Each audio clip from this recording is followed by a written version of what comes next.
makin getol nongkrong di emok itu.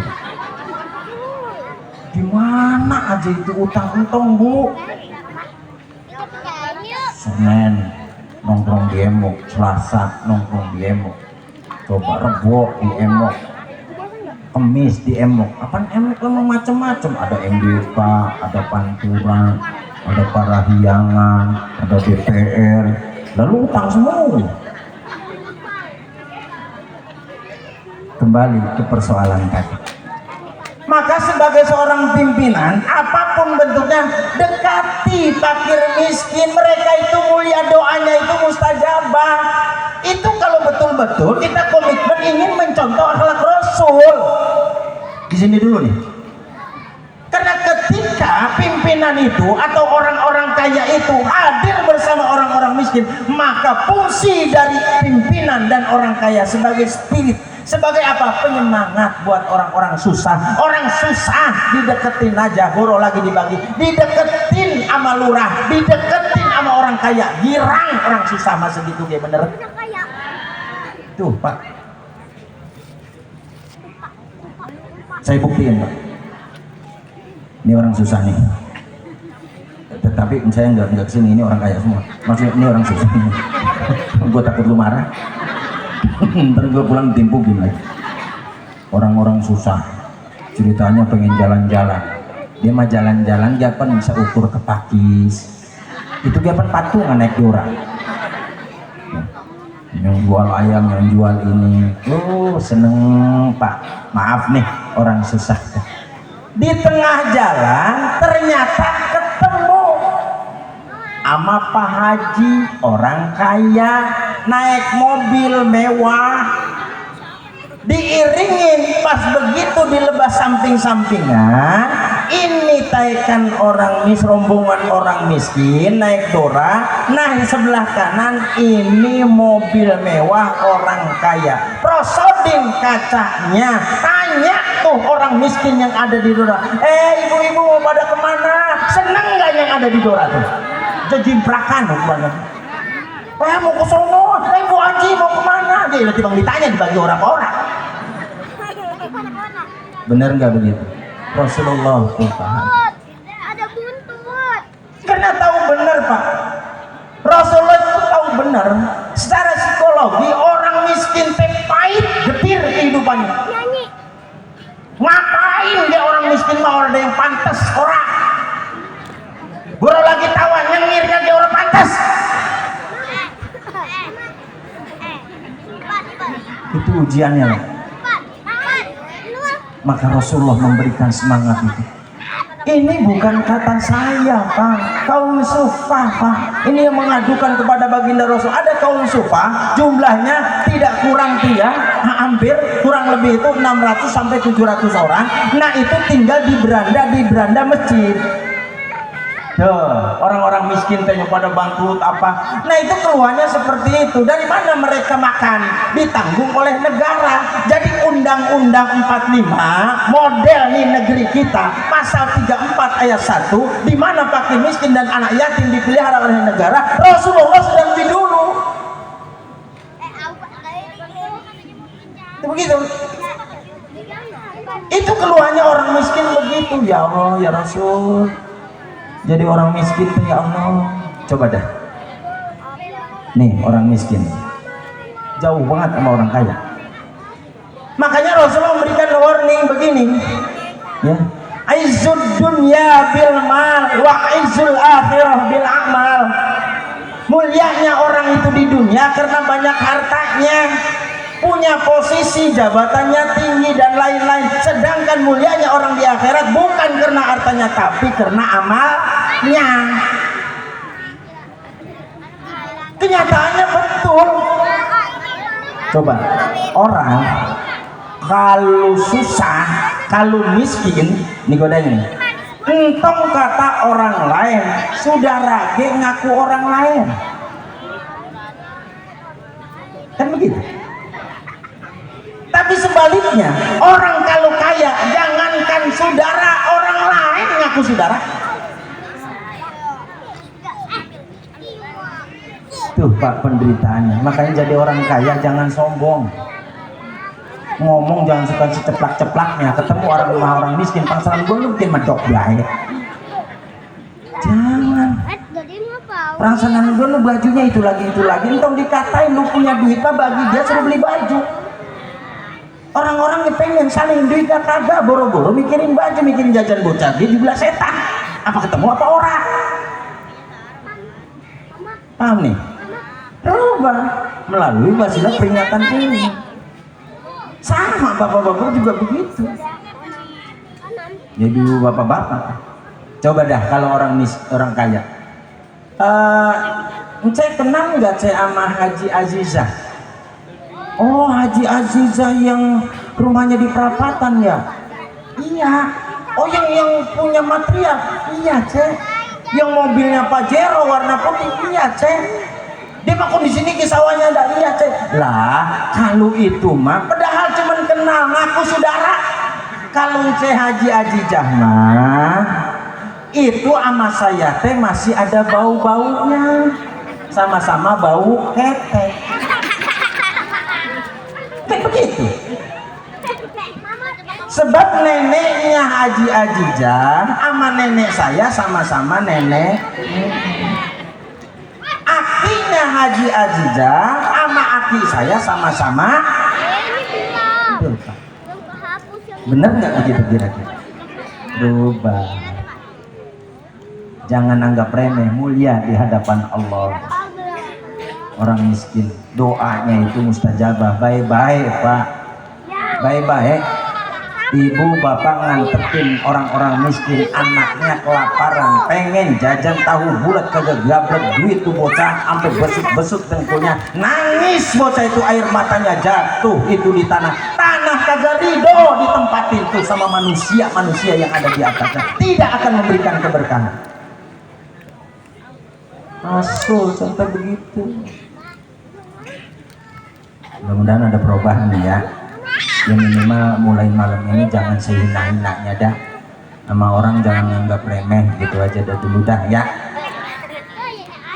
Tapi sebaliknya, biar katanya saudara dewek nih kita, kalau miskin, ya Allah Bu, lu kenal nggak sama Mang Menin? Yang mana ya? Itu yang tukang kangkung. Enggak kenal sama yang itu mah. Yang orangnya begini, iya enggak kenal. Tulus kagak kenal. Dan kadang-kadang yang paling miris, orang tua membedakan anak yang kaya sama anak yang miskin. Itu paling miris itu teh. Itu teh model orang tua yang durhaka begitu teh. Emang orang miskin kemau dia? Emang mesen, ya Allah sana lahir dia miskin dia? Orang.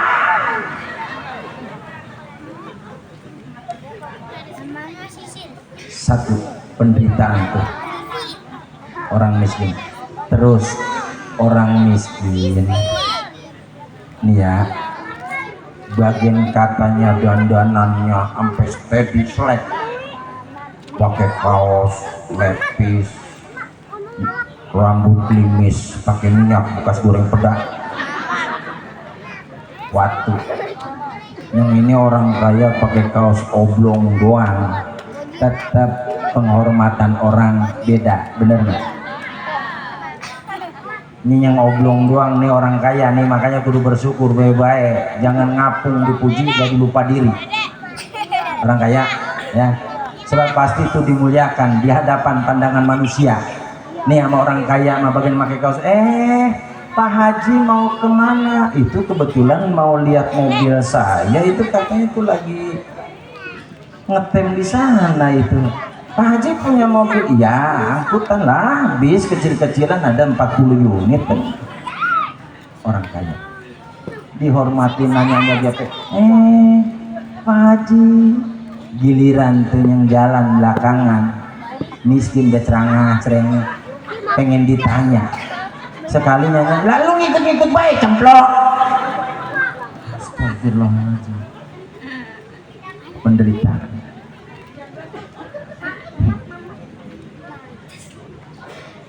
Orang kaya sakit lu, panas, cari obat yang paling bagus, dokter yang paling bagus, suntikan sore sakit besok sembuh. Orang miskin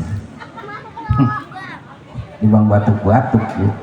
Mulanya mah batuk-batuk lah kedawan-dawan bengek lah, habis daun saga lagi bujukan kapuk juga. Udah begitu minumnya baru tidur, airnya masuk ke hidung apa paru-paru itu. Aku mau megang iguana. Kapan? Orang kaya kentut dipuji. Iya, aku mau Ini orang kaya nih kumpul bareng-bareng kentut deduk. Kan orang kaya makan kentut yang gede isinya banyak deduk. Yang lain cakap, Pak Haji masuk angin, kerokin ya, beliin obatnya. Nih obatnya ini nih yang manjur mah nih. Tuh orang kaya kentut, coba orang miskin kentut. Lagi bareng-bareng kentut. Abang kecil tem isinya dikit. Begitu, coba rame. Biasa jorok seperti dia gue gugaknya lu mau biarkan.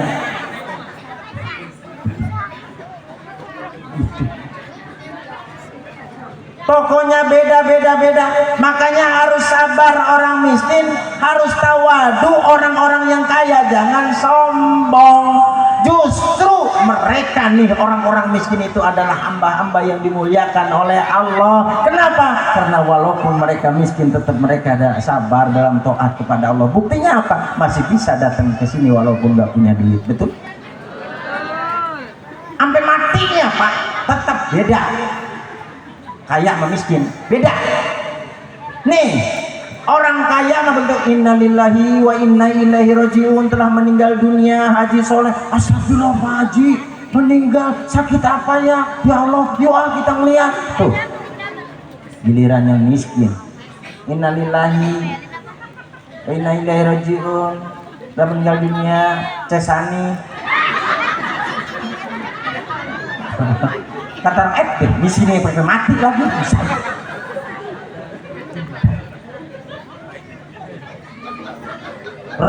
Orang kaya mah tanpa dikasih tahu, cuman berita dari musola, dari masjid banyak yang hadir, betul.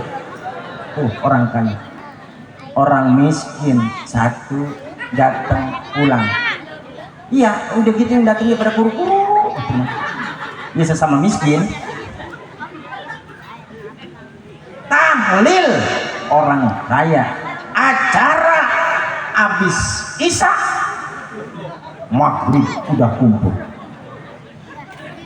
Amil gandang, frebetannya dia pengen berpit, makanya hati-hati Mir. Jangan pilih-pilih kasih. Kain dia dipilih yang paling bagus, songkonya dia pelancip. Kenapa? Arahannya banyak, suguhannya banyak. Orang kaya makan buah-buahnya, jeruknya bener-bener. Iya bener nggak?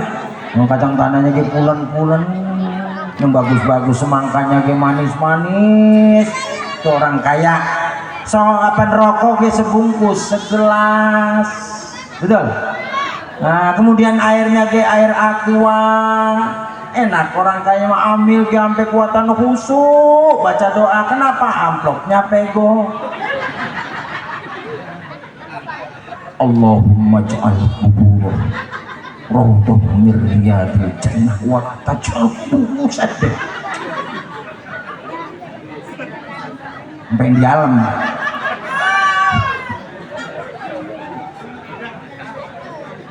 Begitu enggak coba? Tuh giliran sama orang kaya. Acara tahlil Abi Isa maghrib semua udah kumpul, sampai orang kuduman tempat.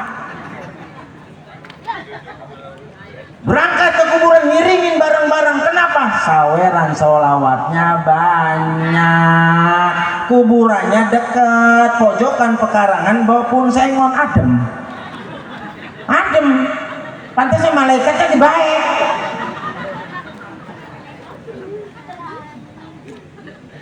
Jadi ini yang saya bicarakan, kenapa Rasulullah mendekati orang miskin. Penderitaannya luar biasa. Hati-hati. Betul nggak begitu? Sampai selesai umur baru pada pulang. Orang kaya, orang miskin, ya Allah. Tahlil habis maghrib, habis isya orang kumpul baru 3. Ambil belum datang ambil. 3 tiga kayak pada nyender. Ramenya udah pada ngantuk-ngantuk, buat banyak, buat masalah hidup. Astagfirullahaladzim. Lah Amil udah 3 kali marahin tukang ojek masih kekemben. Bentar ngapa tungguin gua, bentar ngapa tungguin gua. Kenapa? Emang nggak ada arahannya. Modal dari mana? Coba. Sekalinya ada kacang pinces-pinces. Ini kacang sepiring yang utuh cuma 5. Semangka asam sebelah, manis sebelah. Lorong semangka busuk beli baik. Kan begitu. Nggak ada arahannya. Coba. Sekalinya jeruk disiapin, apa pada tekelet kulitnya. Astagfirullahaladzim. Airnya air kendi. Rokoknya Jinggo 11.3. Lah berebut aki-aki. Coba amplopnya berapa? 15.000. Makanya Amil doanya ke orang bidanta. Amin. Udahnya 15.000. Begitu pulang sendalnya sepak-sepak bocah. Hilang pisan sebelah. Lah Amil ngegroup sedekat tai itu. Sampai segitu. Udah begitu. Kagak ada yang mau ngiringin. Coba ngubur. Kenapa? Jauh. Di Kober tengah sawah nggak ada yang mau gotong. Berat. Bagian susah ge berat, gemuk. Orang itu suntik KB cocok.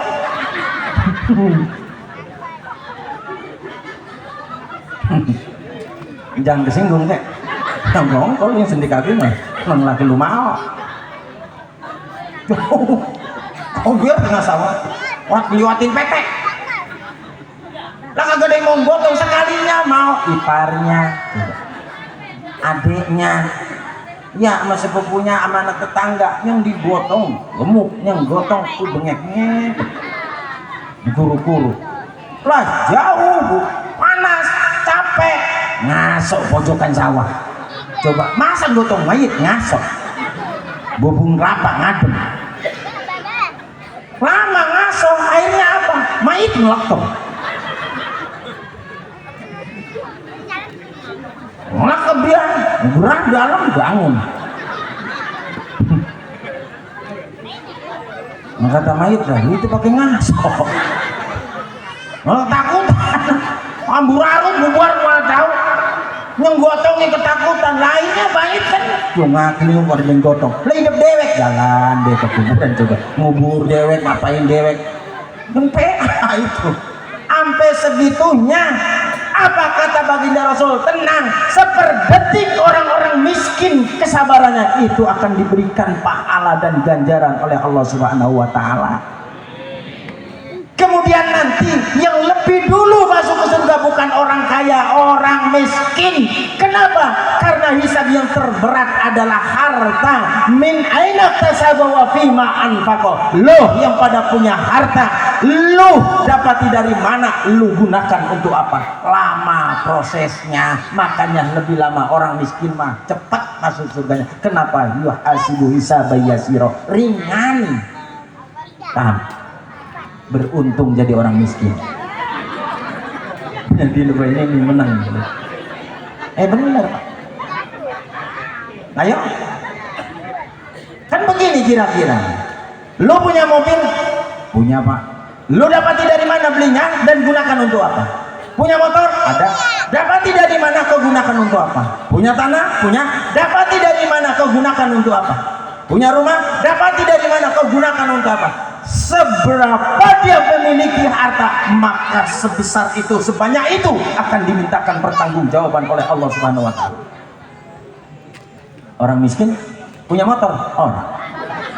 Udah. Ya kan? Jadi orang-orang punya motor ditanya baik.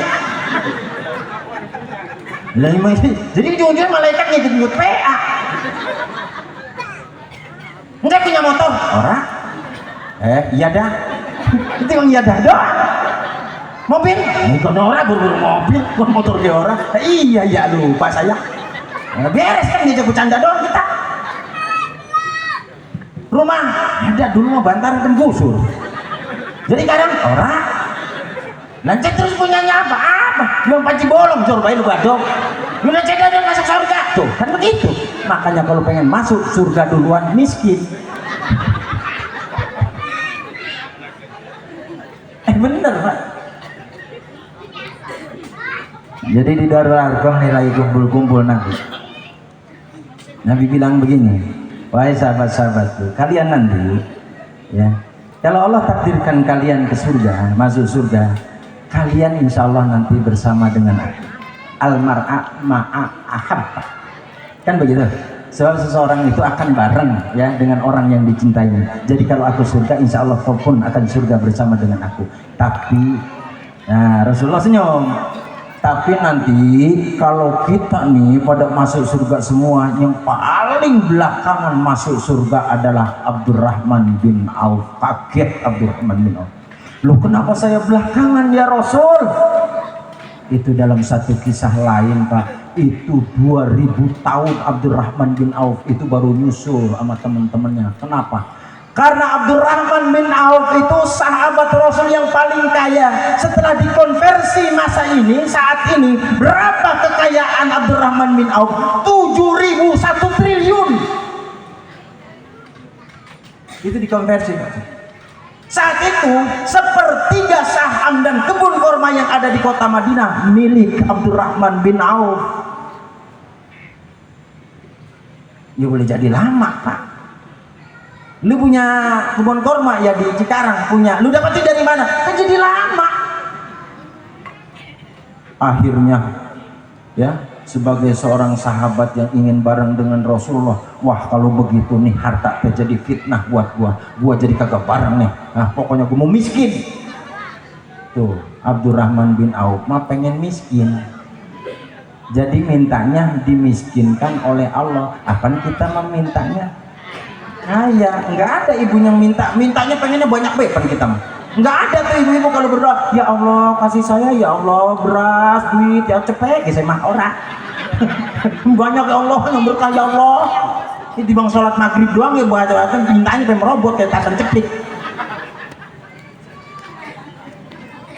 Wah kalau gitu repot itu. Saya mau miskin, saya jualin semua aku buat dia, hanya dijualin bapak ibu. Itu emasnya itu sampai ya ribuan kilogram itu punya Abdurrahman bin Auf. Dijualin akhirnya apa? Dibeliin korma busuk. Kebetulan saat itu di Madinah itu hampir Pak, itu lebih dari setengah atau sepertiga itu kebun yang ada korma di kota Madinah itu busuk semua. Kenapa? Karena penduduknya lagi pada perang dengan orang-orang Yahudi. Saat itu perangnya perang Mu'tah. Jadi nggak ada yang manen kayak kita nih padi. Apa kalau terlambat motong lungsek? Benar. Murah daripada tumbuh. Dibeliin korma busuk semua dengan harga yang normal. Duh, rasain dah gue miskin dah tuh. Supaya apa? Tidak ada beban. Emang dasar takdirnya kaya. Dikepret-kepretin dia itu kaya, itu pengen miskin. Lah tetap kaya. Lah kalau kita makan miskin dikepret-kepretin pengen kaya, miskin. Lah jadi tukang kopi dari kecil sampai sekarang tukang kopi juga.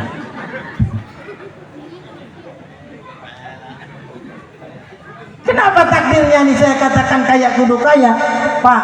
Ternyata pada saat itu negara Romawi terkena penyakit wabah penyakit kulit Pak, lepra ini pada rontok. Nah menurut ahli medis ternama tabib apapun ini punya kesepakatan bahwa penyakit busuk kulit seperti ini obatnya korma busuk. Coba itu. Terus ada nggak yang tahu di mana itu stok ada korma busuk yang banyak? Ada di mana? Madinah. Disamperin ke Madinah. Ini korma busuk lah. Ini pisan nih. Orangnya mana? No, siapa? Abdurrahman bin Auf. Ya Allah, gua lagi baik. Pengen susah. Dijual atau tidak? Saya beli 10 kali lipat harga normal. Bingung Pak dia. Bingung. Kagak dijual. Berarti silahkan dosanya tanggung semua oleh Abdurrahman bin Auf sebanyak rakyat rakyat Romawi. Kenapa? Karena dia menahan obat yang memang sudah dijas bahwa itu adalah obat. Kalau dia jual jual dia makin kaya. Kalau begitu solusinya, saya jual tapi saya sedekahin. Makanya ketika perang Hunain itu 4.000 ekor kuda itu dan onta itu disedekahkan buat kepentingan perang semua. Jadi hati-hati, kembali ke persoalan tadi. Bagaimana caranya supaya orang kaya bareng dengan orang miskin, hisabnya enteng, handle. Nah itu, ambil alih penderitaannya, ambil alih Pak. Orang miskin nongok di depan rumah ada tukang bakso, tok tok tok tok tok tok, pengen beli mah duit orang, kasih duit, cek nih cek, duit 50.000, takut cek pengen beli bakso. Handle penderitaan orang miskin, surganya bareng Pak, itu kata Nabi.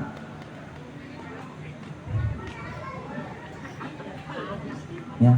Anak orang miskin nangis, emang apa cek itu dia nangis baik? Itu pengen pakai celana onon yang kayak boboiboy. Apaan bocah mau orang ngerti, orang temennya pada itu pada beli celana boboiboy. Nah gua beli buru-buru buat boboiboy. Ya bang bapaknya gini orang pulang-pulang tuh mati atau hidup. Jadi cek itu mau di mau berapa di sini cek? Tahu katanya mah 50.000 tuh cepet tuh. Udah gocap buat boboiboy, gocap lagi buat cek. Handle penderitaannya. Tuh bapak nanti bareng bahkan lebih dulu tuh orang kaya masuk surganya karena menghandle penderitaan orang miskin. Itu cara Nabi begitu.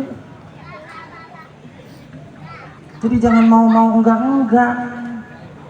Lihat orang miskin, namanya Jember.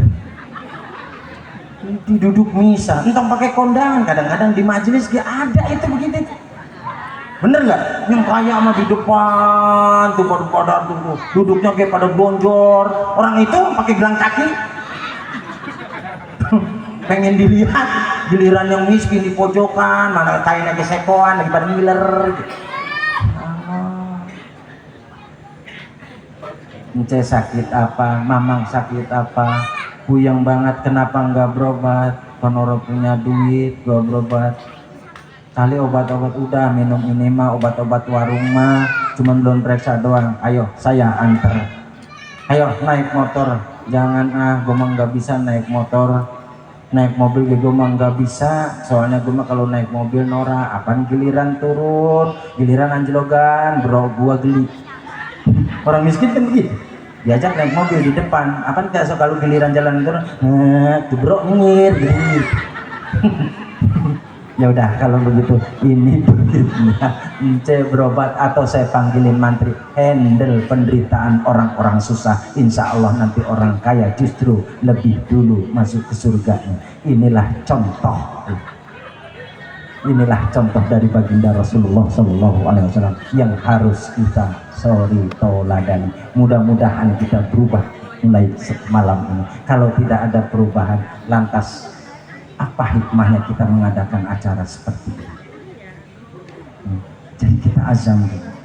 Dan mudah-mudahan kita diberikan kekuatan oleh Allah Subhanahu wa Ta'ala ya untuk saling berbagi ya dalam rangka taat dan ridho kepada Allah Subhanahu wa Ta'ala. Akhirul kalam billahi taufiq wal hidayah wa assalamualaikum warahmatullahi wabarakatuh. Waalaikumsalam warahmatullahi wabarakatuh.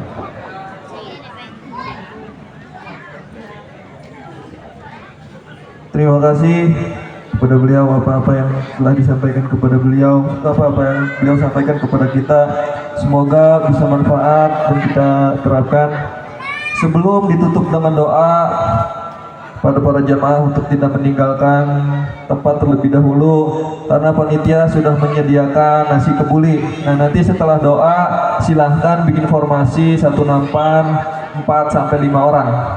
Selanjutnya doa penutup yang akan disampaikan oleh Al-Ustadz Muhammad Rifai Abdul Ghani Murad. Kepada beliau waktu dan tempat kami persilahkan.